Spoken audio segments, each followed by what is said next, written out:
Desde el siglo IV, Europa fue un continente cada vez más cristiano, ¿no? Quizás conocemos un poquito de historia acerca del proceso en el cual el Imperio Romano llegó a un momento en el que se va cristianizando hasta convertirse en religión imperial y se convierte en la base que igualaba, que acercaba a los diferentes pueblos. Y a lo largo de muchos siglos posteriores, iglesia y sociedad se conectaron profundamente, íntimamente. Había otras regiones del globo, de África, de Asia, que tenían otras religiones, otras formas de vida. Sin embargo, siempre eran vistas como bárbaras, les decían, ¿no? Poco civilizadas. Y si avanzamos varios siglos y llegamos al siglo XVI, por ejemplo, el siglo de la Reforma, es verdad, a partir del siglo XVI, esa Europa cristiana tiene sectores protestantes y sectores católicos, pero en el fondo sigue siendo una Europa cristiana, ¿no? Sin embargo, ya desde el siglo XVII y con más fuerza en el siglo XVIII, el crecimiento del racionalismo, de la ilustración, de procesos de secularización y del rechazo de ese medioevo cristiano, fueron llevando a que esa Europa, técnicamente cristiana durante más de 1000 años, fuera perdiendo su fe. Entonces la fe cristiana, que había gobernado Europa durante más de 1000 años, fue perdiendo terreno. El lugar que había sido el baluarte del cristianismo, el lugar donde se conservaban los valores cristianos para todo el orbe, de pronto se fue convirtiendo en una sociedad cada vez más post-cristiana. Y es verdad, las grandes catedrales siguen estando ahí, siguen juntando un montón de gente, pero ojo, son turistas, no son feligreses. Son más una especie de museo del pasado que un lugar para la fe del presente. Los europeos han virado mayoritariamente al ateísmo, al agnosticismo, incluso a algunas religiones orientales. Y cuando siguen afirmándose como cristianos, es muy interesante notar que muchos de ellos lo hacen más como una especie de acuerdo cultural que como una decisión de seguimiento de Cristo, ¿no? Hay más una cuestión de que a nivel de una tradición aprendida en familia, la gente es cristiana, es católica o protestante en algunos países más del norte, pero no necesariamente esa identificación nominal va de la mano con un seguimiento radical de Cristo. Entonces, el cristianismo, que fue hegemónico durante 1000 años en Europa, cada vez se ha vuelto más marginal. La Iglesia católica, la Iglesia protestante en Europa tienen todavía poder simbólico, pero han perdido muchísimo del prestigio que tenían. Y generalmente se las conecta con una imagen del pasado, y como tal es bastante rechazado.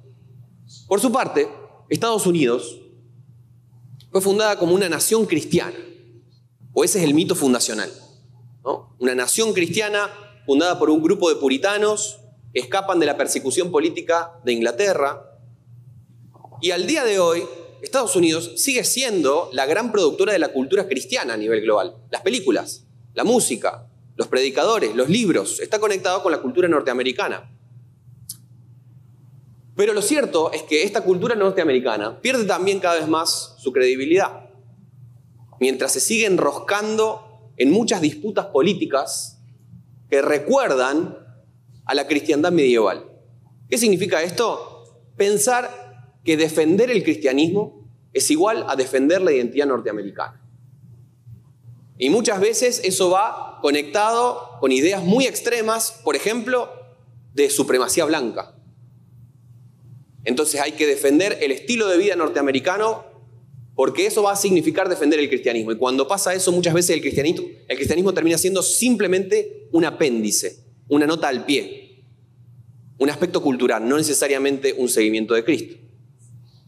Mientras esa descristianización sucede en Europa y en Estados Unidos, lo que generalmente ha sido considerado como el primer mundo cristiano, vemos, ¿sí?, el primer mundo en azul, el segundo mundo en rojo, y vemos en los últimos tiempos un desarrollo de países del tercer mundo, conocidos como países del tercer mundo, que han visto una explosión demográfica de la fe cristiana.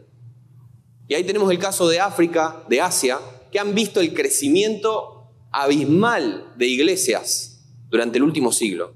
Iglesias protestantes, católicas, anglicanas, en contextos previamente no evangelizados. hay una explosión de nuevos nacimientos en África, en Asia. El fortalecimiento de las iglesias locales en estos continentes es algo pocas veces visto a lo largo de la historia.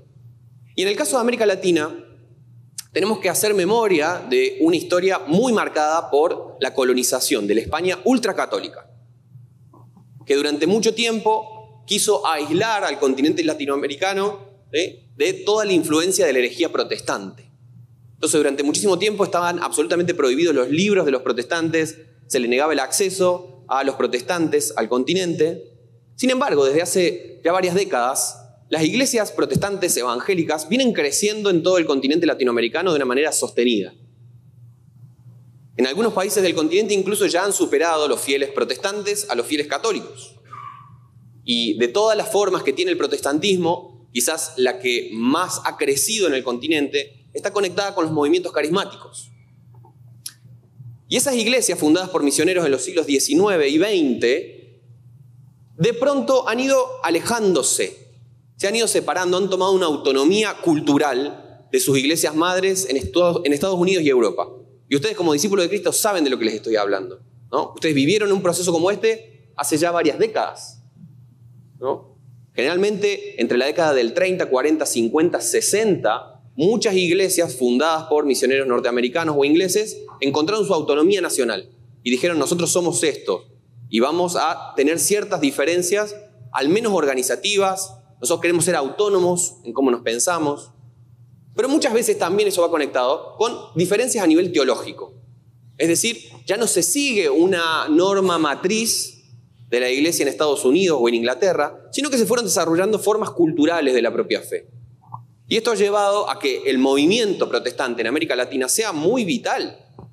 Hay muchísimo movimiento, genera muchísimo interés. La gente está presente, la gente está interesada en eso que está pasando. Eso le ha dado al protestantismo en América Latina una gran capacidad de contextualización de su mensaje, de muchísima relevancia, pero también es un clima que va de la mano porque favorece la multiplicación de sectas y de herejías. Cuando la gente está muy interesada en hablar de la fe, es muy probable que termine hablando muchas veces de cualquier otra cosa. Más o menos este es el contexto global de lo que define a la iglesia cristiana hoy en el siglo XXI.